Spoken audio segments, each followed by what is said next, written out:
Only the tall buildings might have their heads in clearer air above the gloom. Over a city the size of London, this smoke haze has disastrous results.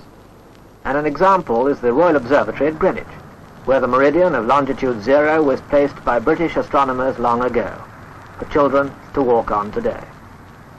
As London's chimneys poured out more and more smoke, the air grew too thick for star watching. Photographic observations were increasingly hampered. Maintenance was becoming a problem, and delicate machinery was in danger. The mirrors of telescopes were corroded, like this one, where the silver coating has largely disappeared through contact with smoke. It should have a clear reflective surface like this one. And so the astronomers had to pack up and move to the cleaner air of Hurstmonceux in Sussex, at a cost to us of more than £500,000.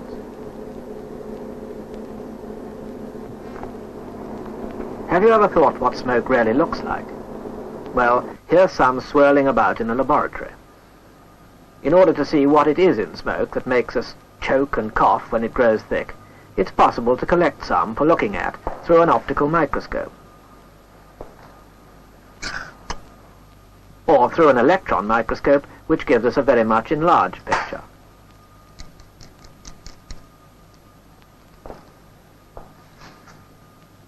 We can see that the smoke is made up of myriads of tiny particles of carbon. That's what gets into our lungs when it hangs in the air. Here's a bottle of smoke, household smoke, the stuff that shuts out the sunlight and soils everything it touches. But before we can get rid of it, we must know what causes it. The answer is quite simple: bad combustion.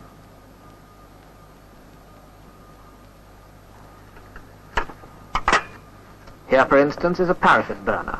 If we cut off its oxygen with a piece of card, the flame goes yellow and it smokes because of bad combustion.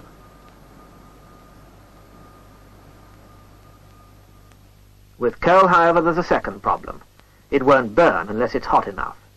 And that's why coal fires have to be kindled, and how they smoke while the coal's warming up.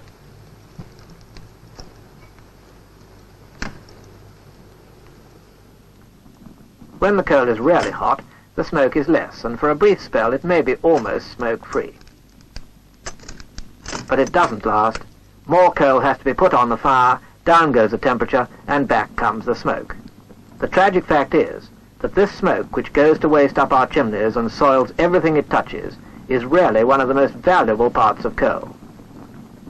If some coal is ground down to make a powder like this, it is possible to distill it, using this apparatus. A heated box is pushed over a tube of the powdered coal, but there's no combustion. The coal just becomes very hot, and after a few moments will give off its volatiles. Volatiles which normally go to waste as smoke and gases up your chimney.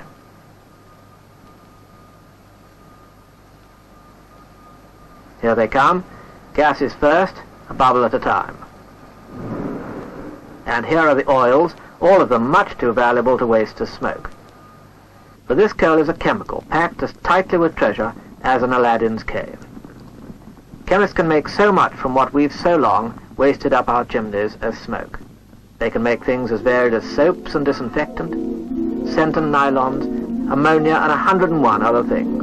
There seems to be no end to the magic that chemists can draw from the byproducts of coal. So let the chemist have the smoke, and let us have clean air. The Clean Air Act will ensure this, for it empowers local authorities to ban smoke of any kind, not just dark smoke, from any chimneys in their areas.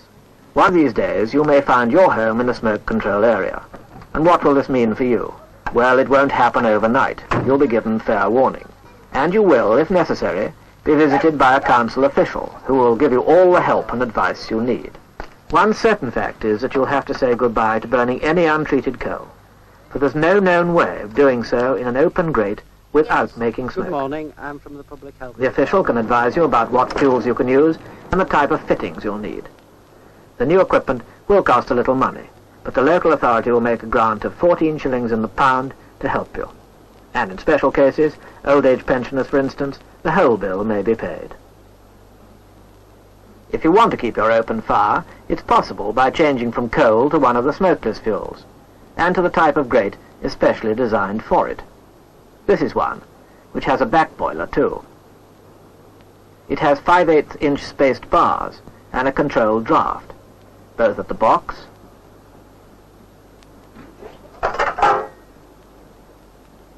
and up at the throat. Now a word about the new solid smokeless fuels, which are improved cokes covered by British standards. They're not just coal with the goodness taken out, they're coal with the smoke taken out. And to prove it, many experiments have been done on both coke and coal with complicated gauges measuring heat given off, which show without a doubt that fuels such as coke give more heat, weight for weight, than coal. Methods of fire lighting come into consideration too. Nowadays, there are much better ways of lighting the fire than with sticks and paper, a messy and tiresome business. You can light it by gas,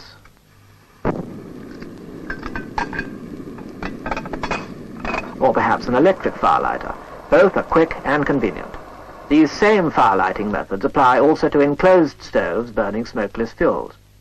There's a wide choice of these that you may wish to change to, or perhaps to a fixed appliance burning gas,